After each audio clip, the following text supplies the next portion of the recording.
development. And right now, one of the buckets I'm filling is this sort of like disruptor kind of, fuck you kind of bucket, which is, everybody's complaining about the sound of pickleball and they're trying to figure out how to make it quieter. And so I'm doing a whole campaign right now where we've got I'm doing all these things where I'm taking stock footage of scientists in laboratories with this little ball that's bouncing and vibrating. And it's all about, we're trying to figure out how to make the game louder. Right. I love that. So, so it's even if we could go, there's a shirt that we're working on right now where it's I think it says these go to 11. And it's from the Spinal Tap. From Spinal Tap, yeah. Yeah, totally, right? So it's that whole thing, we're putting in a tremendous amount of effort into getting it to go just a little bit louder. And then our tagline from the very beginning was always play loud. So it was play loud. That's right. So Pickle Riot, play loud and have a riot. That was it. So play loud was built into it from the very beginning. And so it's for us, the more they want it to be quiet, the more we love it. All branding is personal. And it's not about who you say you are. It's about who you are and how you say it. I'm Hirsch Rettman, copywriter, comedian, and brand voice expert. I've helped hundreds of companies fine-tune their messaging, and now I'm sitting down with some of the most ambitious and imaginative founders around who share their seven-figure stories and their next-figure goals. Let's hit the brand voice runway. Taking the brand voice runway is an old friend of mine, although he never looks old. I don't think either of us look old, but Sean Mullens. Sean Mullens is a powerhouse of a creative multi-hyphenate, a designer, director, writer, brand creator, and we will be talking with him today about his new brand Pickle Riot. But first, let me welcome him to the show. Welcome, Sean Mullens. That was a very gracious introduction. But thank you. And I have to tell you, we haven't talked for a really long time. Yeah, I know. I think pre-COVID for sure, maybe even I don't know how long ago, but your podcast, not your podcast, but your Instagrams kept me going through COVID. It was such a dark time. And I remember vividly picking up my Instagram and looking through it and finding you and laughing or smiling. And it made all the difference in the world. So thank you for that. Thank you. My pleasure. And thank you for mentioning it. What I had started for the listeners is something called 3 Times Daily Comedy, which I thought was the minimum dose that we needed to keep our sanity during the pandemic. And what else could you do but walk around with your phone, talking into your phone, just talking to yourself and trying to talk yourself through it. But also, Sean, the fact that you were out there watching them was healthy and good for me, because it was it's not only is it helping somebody, but it actually, we do exist. We are out there together. Not to belabor the point, but it just made that whole kind of time feel less isolating, to be honest. So you were out there just living your life, making observations. And I love the character developments that you started to kind of go into. I just loved all of it. So it was I woke up in the morning, I'd be this is a shitty world that we're living in right now. And then I would be it's not so bad. There's Hesh doing his thing. So yeah. And by the way, Sean also has an ability to inject positronics and good vibes into everything he does. We worked together on a lot of projects. I represented him for commercials for a while. We did ESPN. We did all kinds of stuff, all kinds of projects, LEVI'S and VWHP. So as a commercial director alone, you're extremely accomplished. But tell me about Pickle Riot. As you can imagine, listener, this centers around the new fascination of pickleball, but I'll let Sean tell the story from his perspective. Well, as you can tell, I've immersed myself in the world of pickleball in the last year. And I was a tennis player forever and ever and ever. I just sort of had an injury. I was recovering from an injury, and my friend of mine said, "Hey, why don't you play some pickleball?" And I was like, it's loud. It's not really tennis. So I played it and I was immediately hooked. I just was. I think it was a variety of things. I think that it was, tennis has a sort of a culture that surrounds it in most cases. You think of Wimbledon, you think of everybody's in white and whatever. And even though club tennis or tennis at your local club is a little different, it doesn't really have this era about it that pickleball does, which is super inviting, super friendly. easy to learn, and inevitably there's rock music playing somewhere, right? It's like loud music, rock music playing, people laughing, nobody, nobody taking it too serious in general. And I thought, this is a really great sport. Like, I think I need to kind of get into this. And so I started playing. It destroyed my tennis game because it's such a radically different game. And so I found I tried to go back to tennis and I just couldn't. And I just thought, you know what, maybe it's time for me to leave it behind. And I started playing pickleball and I loved it. So, but well, let me interrupt you for 1 second, Sean, and tell the audience what are the basic rules of pickleball. So there's some really funny little rules. Basically, if the quickest and easiest way to think about it, if you haven't been exposed to it, is it's like ping pong or table tennis combined with tennis and maybe a little bit of volleyball. So the court is about, I'd say, about half the size of a tennis court, somewhere in that zone. Yeah. So there's a lot less real estate you have to cover if you're not interested in running around a lot. It's played with a wiffle ball and a hard paddle. These paddles back here, where am I at? These paddles, those are pickleball paddles. So that's the thing you have to get used to. They're like a hard, well, they make them, the technology is getting better, but essentially it's just like a hard paddle. They started off as wood paddles. Now they are composites and fiberglass and all kinds of exotic materials. And a wiffle ball, a really simple, just little, I don't know if I have one around here somewhere, but oh yeah, one of these little guys. Yeah. The thing that you grew up playing in the backyard with. And so you basically, there's only really a couple of rules. You just have to stay out of an area that they call the kitchen, which is a really fun name. Right. And the kitchen is basically a 3-foot area on either side of the net where you're just not allowed to go in there to hit the ball on a fly. You're allowed to go in there if the ball bounces in there. But basically what that does is it prevents you. It's a very slow, sort of a slow moving sport, and it prevents you from going in and just hammering the ball. Yeah, I was going to say, how fast can the ball go if it's a wiffle ball? Oddly enough, it doesn't travel super fast. And if you get hit with it, it's not, not that big of a deal, but the sport's evolving rapidly. And this is a sport, and oddly enough, this sport's been around since 1967. It was invented up in Bainbridge Island, Washington.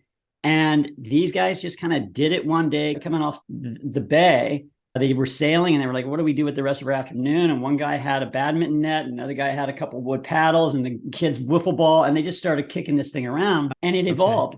But it's been around forever. And traditionally for the last, I'd say 40 years, played by elderly people in most cases. But then when COVID came about, just before COVID, it started catching fire. And when COVID happened, I think because we were in these isolated spaces, and we, when we did want to socialize, we wanted to socialize outside somewhere, it just became a thing. And now it's growing. I think I read a number the other day, which was, I had a double take on it, 58 million players now, which is shocking. Wow. I think some like crazy number, I think it's like 180 pickleball courts being made every day, or tennis courts being converted into converted. Yeah. So there's interesting parallels, I think, from a kind of a sporting perspective between pickleball and snowboarding, as weird as that sounds.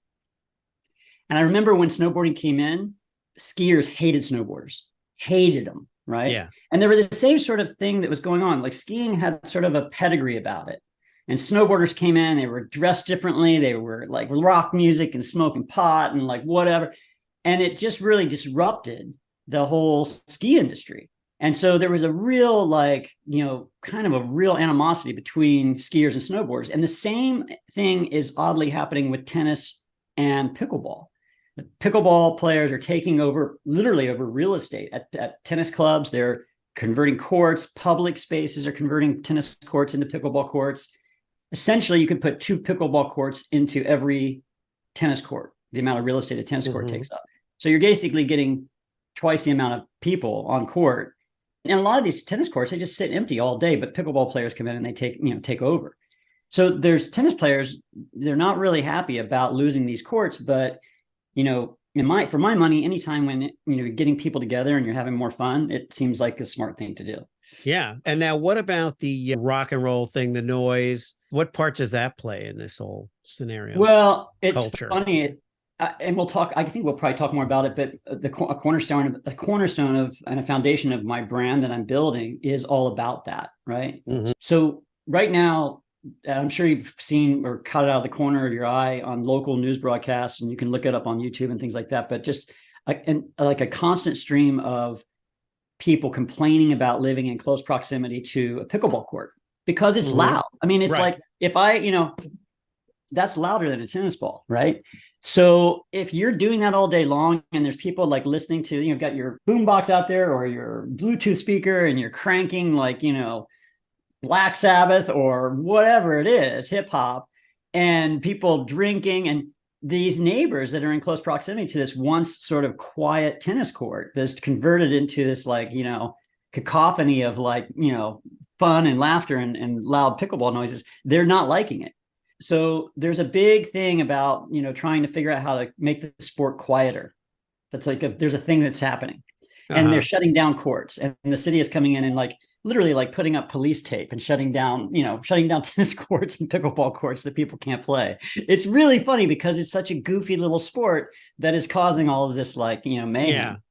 Yeah. And at the same time, I mean, the idea of a sport that doesn't take itself too seriously is another kind of pandemic and post-pandemic, salve in a way. Like we just can't. Like you had that feeling about tennis. I like tennis too. I'm not a great player, but I used to play when I was a kid and I like it. But the idea of people taking any sport too seriously. I had a dream last night for what this is worth. It was bizarre. I have bizarre dreams all the time. I'm starting to analyze them to see if I can get something out of them. Be careful. I had a dream that I was drafted to play for the New York Jets, and I was not happy about it. Nor was the team. And I went through all this stuff in the dream of the hazing, and like they were beating the shit out of me because we were supposed to go down to Florida to play the Dolphins. I grew up in Miami. I was a Dolphins fan, although I didn't really care, but that was my team for what it was worth. And this whole dream was about how do I even pack the uniform? They're like totally like dissing me. Fuck them. I don't want to play this sport. I don't even want to do this. And I remember talking to one of my sons who's much more into sports than I am. And he's like, it's all right. It's like, you don't have to do this. And I'm like, yeah, but now I'm contractually, I got to do it. And the guy says, I got to do one game. I got to play one game. And now I'm late. And I don't know what the takeaway is, but I do feel like this interview now, the seriousness of everything is overwhelming. Yes. Tell me how intense it can get if it's not moving that fast, or what is the intensity level? Describe it to another sport. Like there's so much to unpack in what you just said. I want to address the dream first of all, because it's like, I got to be honest, maybe we should do a little offline after this and start writing a script for the sequel to Rudy. Oh yeah, right. Starring you. Starring me. Yeah, so intensity-wise, it's funny. The thing that I think is most interesting about the sport is that the learning curve is you can learn to pick up this sport and be as good as anybody on court, I'd say, playing it for a week and a half, right? Okay. I mean, you really could. It's if you pick up a paddle and you go out on a court and you play for 2 or 3 days, you're going to be as good as 50%, 50 or maybe even 60% of the people out there. That's just the truth. That's excellent. That's my kind of sport. It's a great sport, right? So now what's interesting beyond that is now that it's actually starting to get some traction and athletes are like really being drawn to this, right? Like I saw something the other day that was really interesting where a lot of pro athletes are buying pickleball teams, right? Yeah. And they're getting into pickleball. They love pickleball. And the thing that there was like an ex-Orioles pitcher, I can't remember who it was. And he was saying like now, for years and years, he goes, there's always been this debate, who's a better athlete, who's, a football player or a golfer or a baseball player. And he goes, we got all this shit for years about just standing around out in the field and not being real athletes and we weren't fit. He goes, but now we see who's who on a pickleball court. He goes, I get together with old football players and old golfers and old tennis players and we all play. And he goes, now we know who's the best athletes. So it's funny in that way, right? So you get these guys that are coming from who are like really great athletes. It's like, it's a hand and eye coordination sport coming to the sport. And there is a lot of I think competitiveness, right? Like I'm super competitive, and I know anybody who plays this sport ends up being competitive, and so it does get intense. It gets really intense. I mean, sure. I've never seen a fight break out, but I've seen a couple of rackets being thrown, and I've there's this one kind of great aspect of the sport, and it's similar to tennis. So in tennis, I'm not sure if you know this, but if you serve, let's say you're playing doubles in tennis. Yeah. And this was put into play a couple of years ago. There was an actual example of this at a major event. Let's say that there's a person standing closest to the net, and then there's the person receiving the tennis ball, right? The serve. And if the server, by some chance, hits the person on a fly with the ball at the net, it's their point immediately. It's the person who's serving, the team who's serving point. The same holds true in pickleball. So if you can, by some chance, if you got a guy and he's just not paying much attention, or a woman, and you decide, this is not like a pro level thing, but definitely on a recreational level, if you decide that you want to, like as a server, try and hit them with the ball on the fly, on a serve, that's your point immediately. It's called a nasty Nelson. Oh, so, I like that. Nasty. Yeah. So there's all these little things, and it's just, if there's a level of intensity that kind of centers around this like jovial nature, that there's never been a moment like you're in these points. They're super intense. If you watch pro pickleball on ESPN or on TV right now, you'll see these guys are like, it's like back and forth, back and forth, back and forth, and then slow, what they call dinking, right? Little small shots over the net. Right. Okay. And like these like volleys that are like rapid fire. It gets intense and it's fun, but it always ends in like a handshake or a laugh or whatever. I've actually seen fights break out on tennis courts. Tennis players take themselves quite seriously, but I've never seen that in pickleball ever. And I've played a lot of courts now. I was thinking of, it might be fun to have, I mean, with all the people, you could probably get some celebrity athletes to come on board as do endorsements or do a commercial or something. It would be funny to have Roger Federer come out of retirement, like pull like a Tom Brady, like you think he's going to retire, but he's not going to retire. And then he's coming back, but he's coming back to play pickleball for Pickle Riot, for the biggest sponsor in the little mouse in the pickleball arena. I'm sure that is there other than the racket and the ball, is there pickleball gear? Yeah. I mean, that's one of the reasons that we goggles would be fun, right? Yeah. Goggles are good. Goggles and protective eye gear. Yeah, exactly. Pickleball goggles. Good for speeds of up to 6 miles per hour. Exactly. But, I'm trying to think, there's probably not, but, I see some people show up with some weird stuff. Like, I saw this, a lot of elderly players who have been around a long time. They have a lot of devices. Like I see people who don't want to bend over that extra inch to pick up the ball. It literally is an inch. They've got a little suction cup that they've mounted on the bottom of their racket.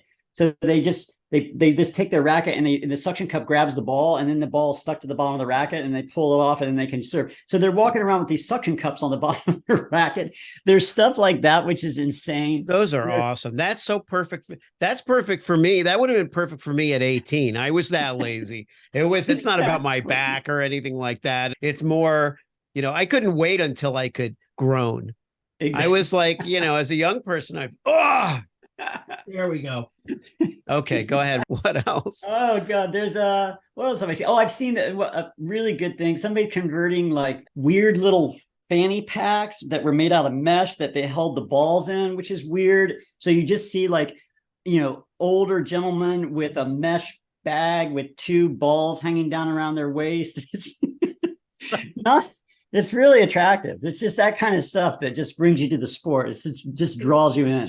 Well, just the idea of an old man and a mesh sack for his balls is already sounds almost wrong, almost dangerous. Right? Yeah, that's exactly almost dangerous. Right. But and is there an age group for? I mean, obviously the elderly thing. I get that, but I think that's funny that. It definitely with the music and with the, your audience, let's say your target demographic for the Pickle Riot brand is not specifically an elderly We're very specific. We're targeting between the ages of 66 and 67. Right. And if that lady doesn't want it, we can sell it to other people. There's one 67-year-old woman that lives in Boca Raton that we're like making clothes for. That's what that's what we're Well, you know what? It's a matter of quality and the ticket. If your shirts are going for $85,000 a shirt, then okay, you can make a brand out of just making for that woman. Exactly. And just make sure you know who her next of kin is and that they're on board to keep patronizing your brand, and you'll be fine. Exactly. You know, it's funny. I don't, as much as we're talking about age, well, look, first of all, I have to, full transparency. I'm not young myself. I'm 56, right? Yeah. So I'm moving faster towards, being the guy with the mesh ball sack than I am, the cool guy walking on court. So, but look, I've played against 75, 80-year-old people who have cleaned my clock. Not joking. Because it's not a sport where you can muscle your way through it. Now you can in some instances, but it's a very it's like a crafty cat kind of sport. There's a little bit of chess involved in it more than, just brute, force. Yeah. So, and what's interesting is there's a lot of kids that play the sport who are playing with adults. And I've seen 12-year-old kids take out 35-year-old, great players. So it's an interesting sport in that respect. There's no real boundaries. The predominant sort of growth space where I think it's happening is at 35 to probably 50 or 60 years old. Look, 60 isn't 60, and our mom and dad. It's not. 60. Right. No, it's different now. If at 60, I'm hoping I'm still going to feel like I'm in my 30s. 60, honestly, all kidding aside, 60 is like 40 in a lot of easily in a lot of ways. Like the way people felt at 40 when we were young, the way our parents felt or people was that also there was this mindset of retirement. We as artists and people working in entertainment and other things, yeah, sure, people always had an idea of working longer, entrepreneurs work long, but now it seems the mindset of activity beyond 60, and I've heard it in the last couple of weeks. I heard it, we recently heard, sadly, Jimmy Buffett passed away. And and he was 76. Now, when I heard that, I was kind of stunned because he just didn't seem, I knew he was in his mid 70s and I knew he hadn't been in great health. I didn't know exactly what it was, but it was it was a shock even at that age. That age meant nothing. 76. No, 76 isn't, you don't get that feeling oh, well, it's okay. They live 100%. They live a long life. Mid 80s, 90s. Bruce Springsteen's mother is still alive. Yeah, no, seriously. She's 98. Look at Bruce Springsteen. Look at Bruce Springsteen. But that's what I'm saying. But his mom is still alive. I saw Danny Elfman. You know Danny Elfman? Yeah, the composer. Okay, so X Oingo Boingo, amazing, composer for all the Tim Burton films and all the Marvel films. I saw him in concert, I don't know, 3 weeks ago, right? This guy he's ripped. He looked I was just he's just had a 24 pack. And then he was big and long hair. And he was just tattoos everywhere. And I was I asked my wife, how old do you think he is? And she looked it up on her phone. He's 70 years old. Yeah. And he was crazy. Killing. And I was do I think he just is awesome because I'm 56? Or he's 7 years old. He is killing it. He looked like he was 20. Well, no, he probably looked like he was 40 years old and just ripped, but it was shocking. I was what? So it's interesting. I think about age a lot, and because I have younger nephews and nieces and things like that. And the interesting thing is that the cultural gap between me and them is so much more narrow than it was between even my dad and me, even to this day. Right. Because I turn them on to all kinds of hip hop and all kinds of stuff that's emerging. My playlist isn't the playlist of what I would imagine a 56 or 57-year-old to be. And I think that happens a lot now. And the other thing that's interesting culturally, and I don't mean to get off on a little sidetrack here, but if you're 20 years old, when we were 20, think about the cultural, just the bandwidth of amount, the kind of music that we had access to. I wasn't going to listen to something from 1940, or I wasn't going to listen to something from 1950. I would listen to something from the 60s. So really I had like from 60 to probably, when I was 20, it was probably 1984 to the 80s. So that's like 20 years worth of music. If you're 20 now, you've got like 50 years worth of amazing music that you can listen to that's totally relevant today. Like you put on the Stones and it's like, yeah, I get it. Like no big deal. And then you could turn right around and listen to like, Doja Cat. It's like in the same playlist. And that's a really interesting thing, because I think what it's done is it has narrowed that age gap, that cultural age gap that we used to once have. And so doing so, our generation is younger. We have access to younger content. We have access to younger things. We are just younger in our mind. And I think that that's making a big difference in how we age.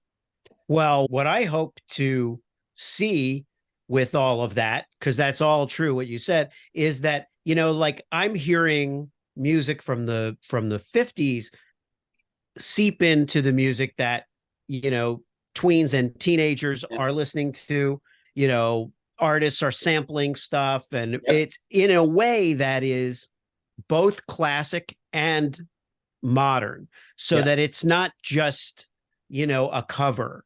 It's something that there are artists out there doing very cool stuff that, and what I hope it will do is bridge the gap, so that when someone my age hears it, they don't just feel like, and that's not even my generation. I just happened to, when I was a teenager, I listened to my mom's records and had all these records from the 50s and 60s, and all these crooners and stuff. I just loved it.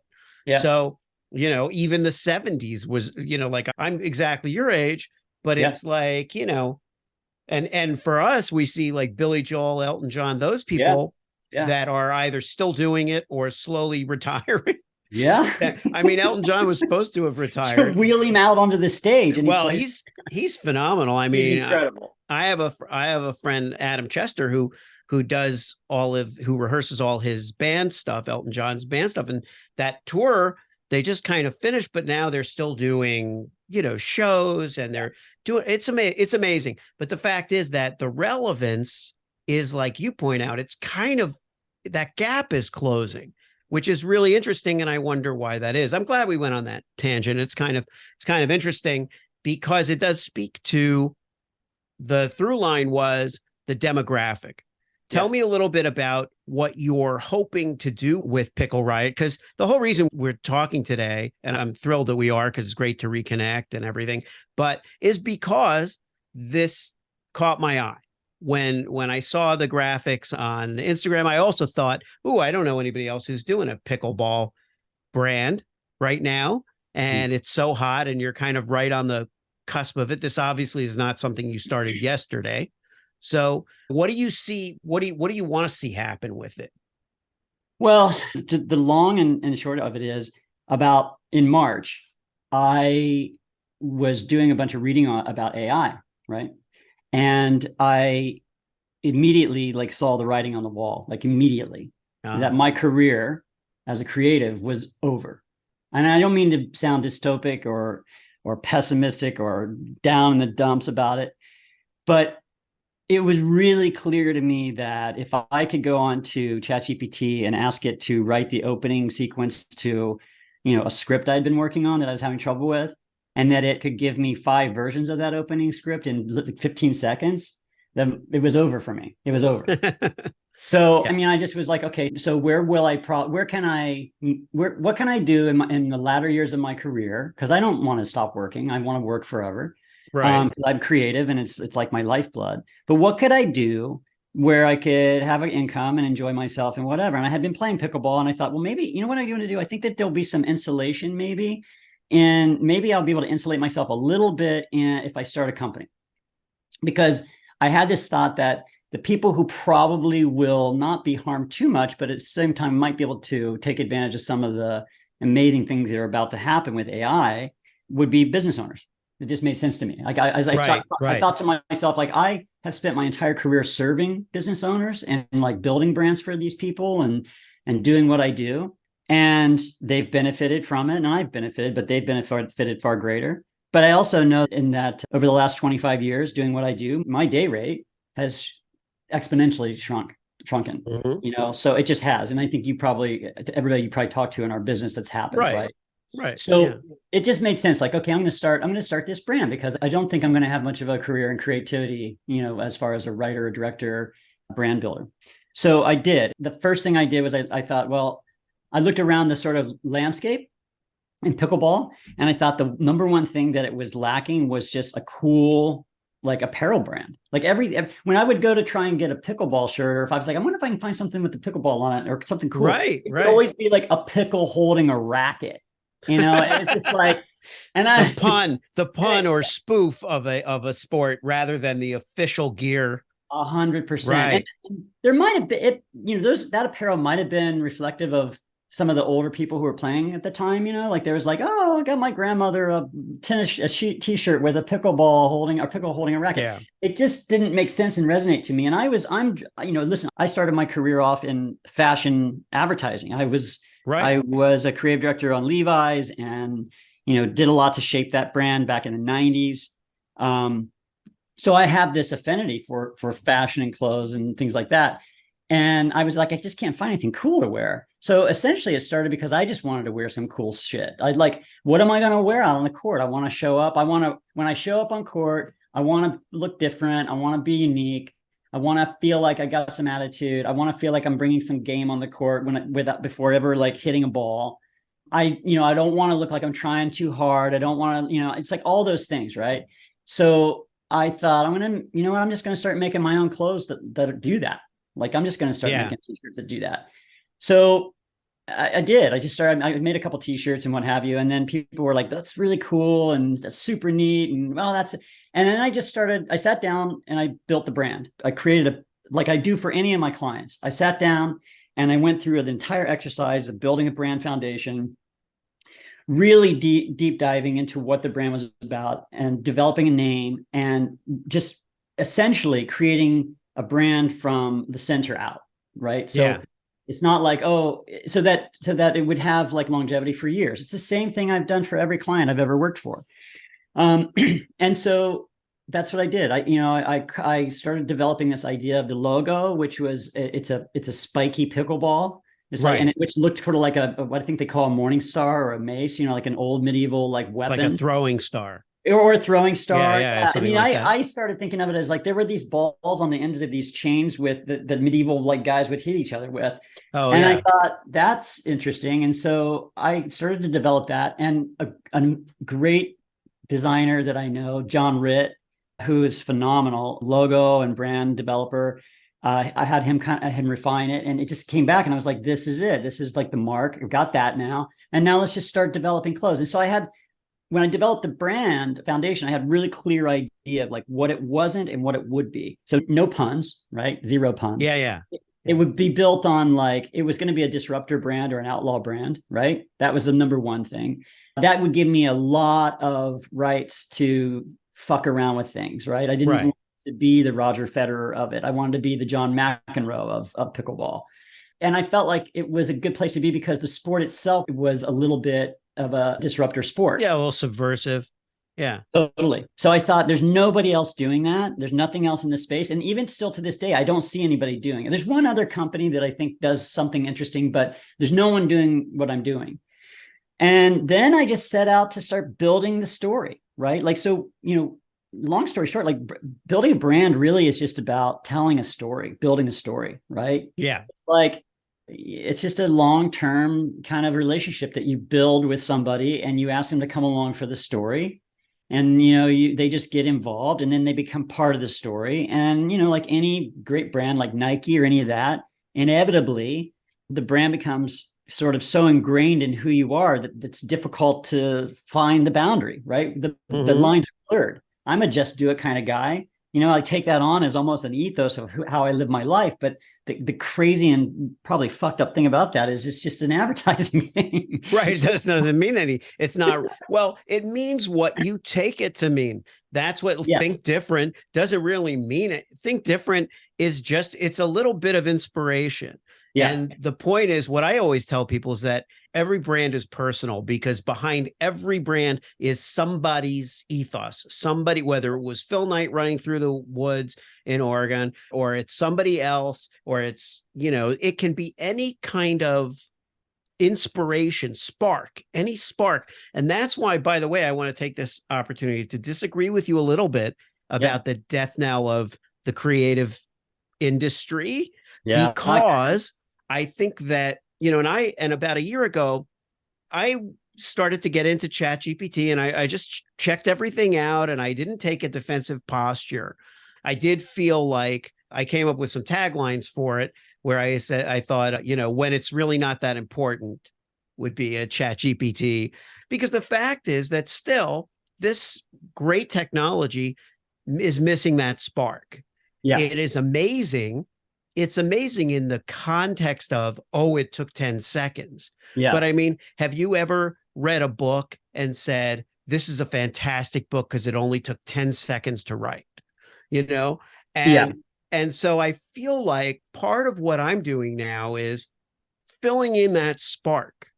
Like, I think it's a great tool. I think AI has all kinds of functionality and all kinds of utility that is fantastic.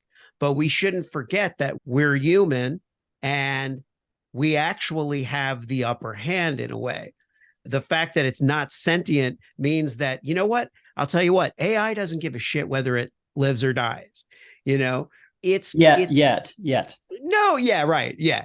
Well, but that's up to us. That's what we do. That's what we do with it. But the fact is, I think that little spark, if all I do the rest of my career is champion that little spark of specialness, wit, cleverness, originality, which isn't about the fact that the technology will get better. Of course it'll get better.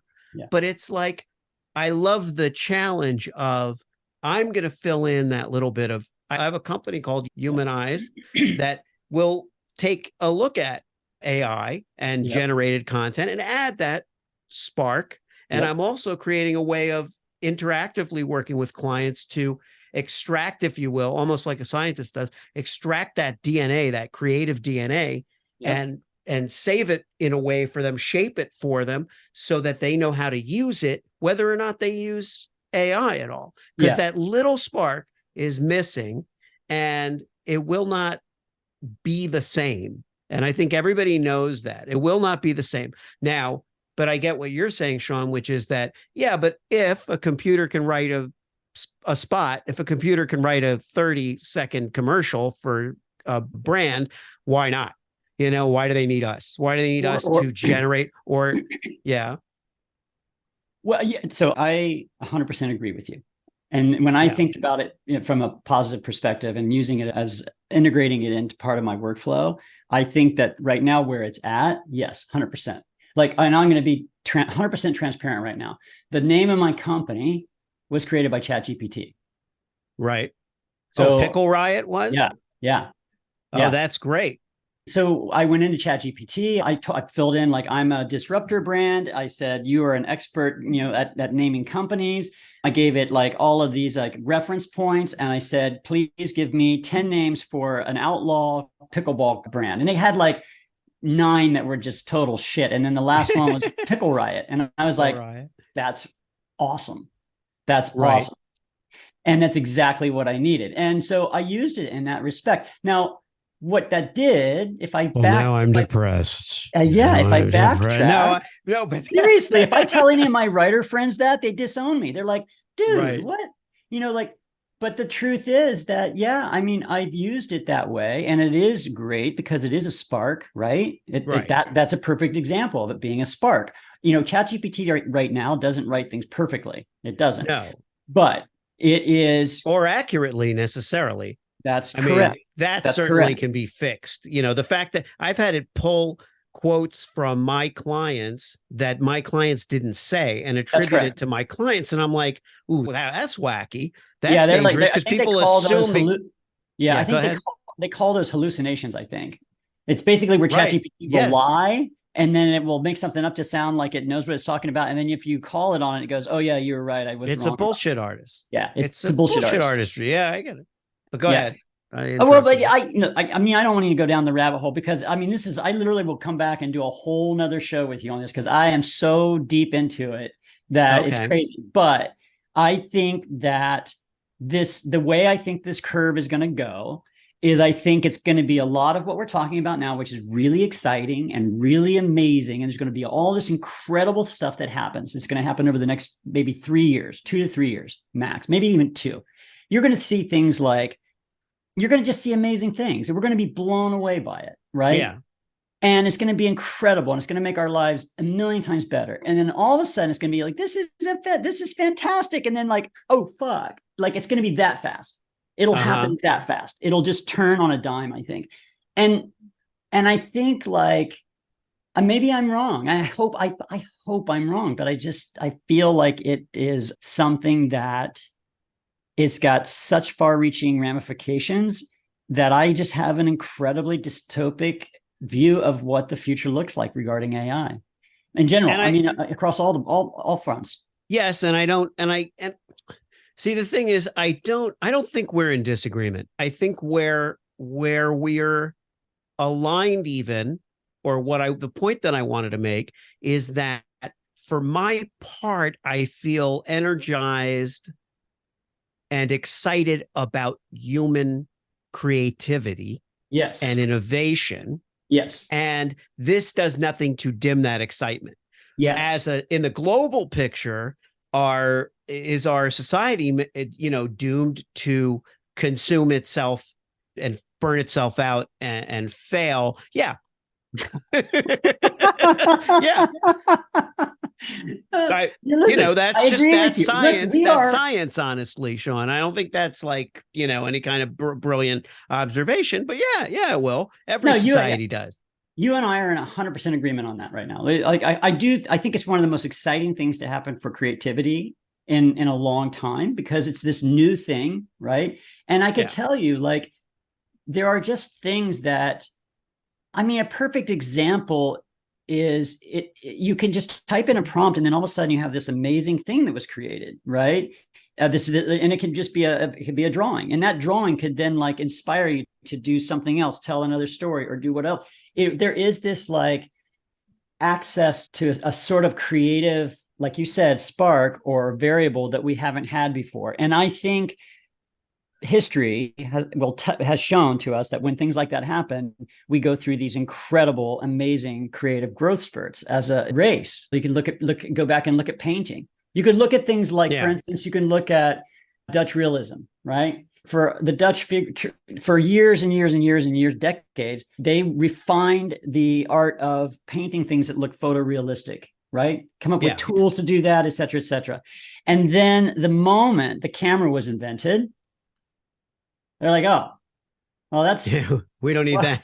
What are we doing do that now? Anymore? And then right after that is when things like Expressionism happen, and things like Picasso and Cubism and all of these things, because they turned away from this other thing to pursue this other thing. And then a whole new area of art opens up to us that we never had, creativity that we never had access to because of that. So yes, big things, when they happen, they do offer opportunity, especially creatively.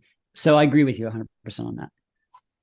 Well, I'm glad we went down that road. It's good that we caught ourselves a little bit. We could have, continued that just in a circle and then come back like a month later and be like, have our wives ask us, what happened? Where are you guys? What's going on? And I'll tell you where I won't be. I won't be playing for the Jets. Fuck them. I'm not doing that. I'm not doing it. So listen, okay. So as we circle around to the world of Pickle Riot, and I love what you've shared about it. I'm a big fan of it. I love the energy that's in it. And I love the fact that you connected the dots between something that's a part of the zeitgeist culturally right now. By the way, anything that irritates people even a little bit is good and is a good sign. So the fact when I did see out of the corner of my eye, news reports about people complaining about the noise, and I also spend as much time as I can, but I spend a lot of time in Palm Springs. And when I was through there, you see in all the neighborhoods there, the pickleball thing was starting a year or so ago, was like starting to get like real regular. So I love that you're right there at the intersection of it.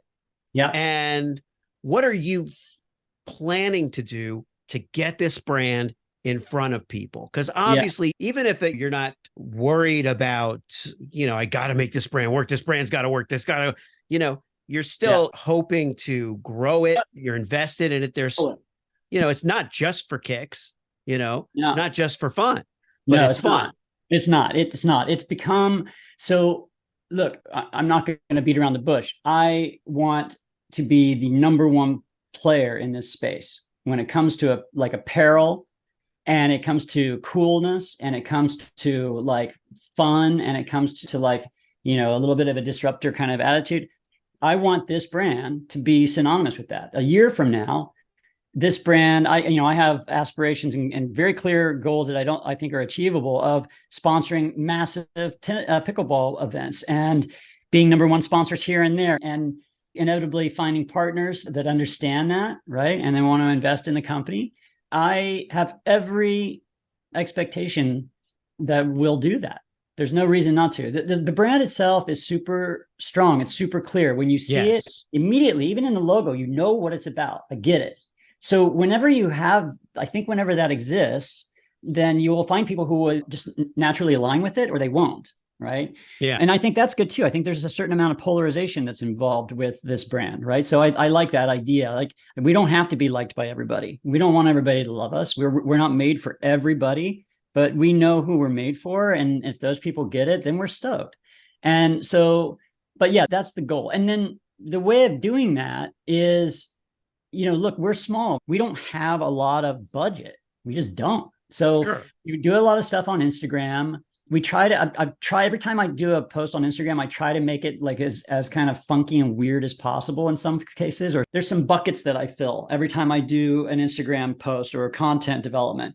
And right now, one of the buckets I'm filling is this sort of like disruptor kind of, fuck you kind of bucket, which is, everybody's complaining about the sound of pickleball and they're trying to figure out how to make it quieter.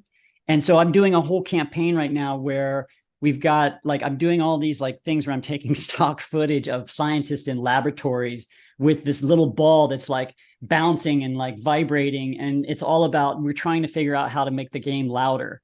Right. I love that. So, so it's like, even if we could go, it's like, there's a shirt that we're working on right now where it's like, it said, FDA says these go to 11.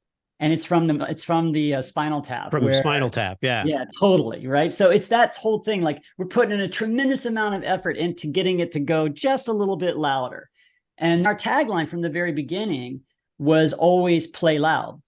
So it was play loud. That's right. So Pickle Riot, play loud and have a riot. That was it. So play loud was built into it from the very beginning. And so it's for us, the more they want it to be quiet, the more we love it.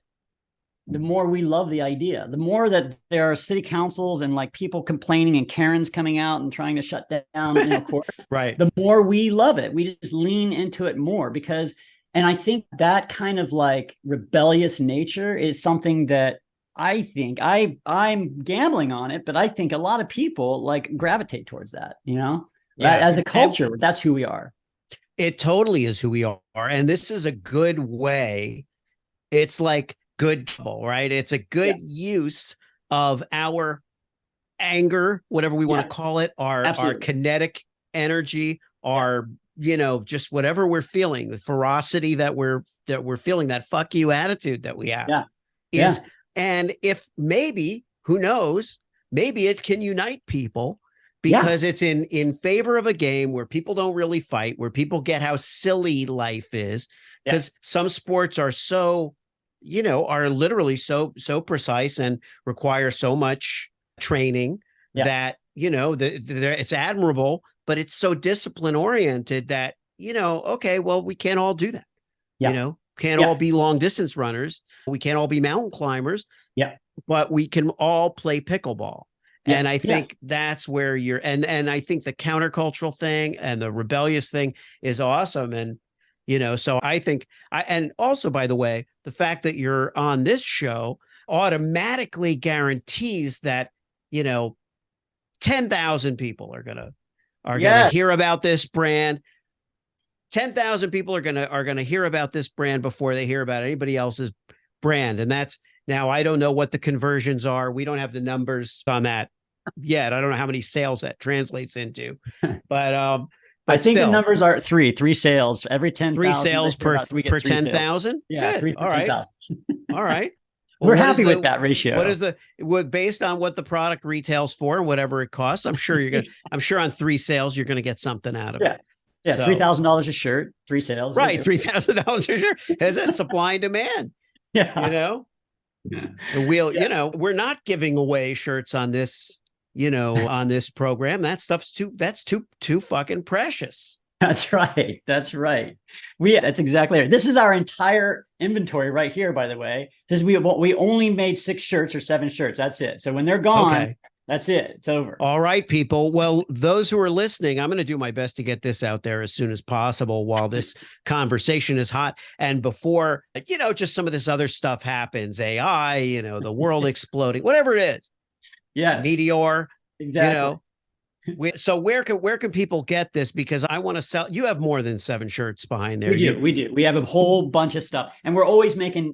I think we try and do a new shirt every week, new design. But we have like a ton of stuff. We've got hoodies. We've got. Well, you're wearing a hoodie, an awesome hoodie, a hat. Yeah, hoodie, hats, and they go well together because it's not an overwhelming logo. That's right. Yeah, but, it's a simple little embroidery. So. The other thing is, the idea is the brand is meant to be loud, right? But there's a whole part of the brand and the clothes as we go forward. We're launching the brand with graphic tees and hoodies because it's simple, right? To get kind of proof of concept. Yeah. But right now, we're in the process of developing shorts and skirts, which are like a combination short skirt. And mesh panties, I would assume. Mesh male panties, man panties. That's exactly right. Mesh, kind of like little, ball sacks. Well, we're bringing it to market. So the mesh ball sack, Sean, is clearly just not. It's going to be part of the vernacular. We can't get all ruffled about that. No, it's exactly right. So yeah, we do a ton of things, and the idea ultimately was you should be able to wear this stuff on the court and play pickleball, and then transition to the clubhouse and not feel like you just got off the pickleball court or look like you just got off the pickleball court. So we're going to have like knitwear and all kinds of stuff and bags and all that stuff in the next year. But yeah, I mean, that's the goal. And if you're looking for us, you can find us at Pickle Riot on Instagram, right? That's easy enough. Just type that in. Yeah. Same on Facebook. Our website at the moment is called, our URL is pklriot.com. So if you find us on Instagram, you'll find the website because you'll just get directed there if you click on it and all that. And then you can purchase on Facebook. You can purchase on our website right now. And we're out and about. We're doing events as well. We're going to all kinds of pickleball events and tournaments and stuff like that and doing pop-ups. And so, so we're trying to spread the gospel and see what happens and have a good time while doing it. Yeah. Well, and by the way, I'm going to give you an unofficial plug. I don't know if anybody can get you to do this, but if anybody needs an end of the world kind of apocalyptic yet upbeat designer / creative who just has a very unique style and imprint, but who recognizes that the end is nigh, then please check out Sean Mullens. You wouldn't know it from his work. We'll be available to do work all the way up until the end, which is probably a couple of years from now. We're doing work all the way up until the end. I love that. When do you need it by? That's our tagline. Exactly. If you've enjoyed this episode of Brand Voice Runway, please leave a 5-star review and subscribe to the podcast. The positive reinforcement keeps us going. Who am I kidding? Founders like us keep going regardless. Thanks so much for listening, and make tomorrow greater than today.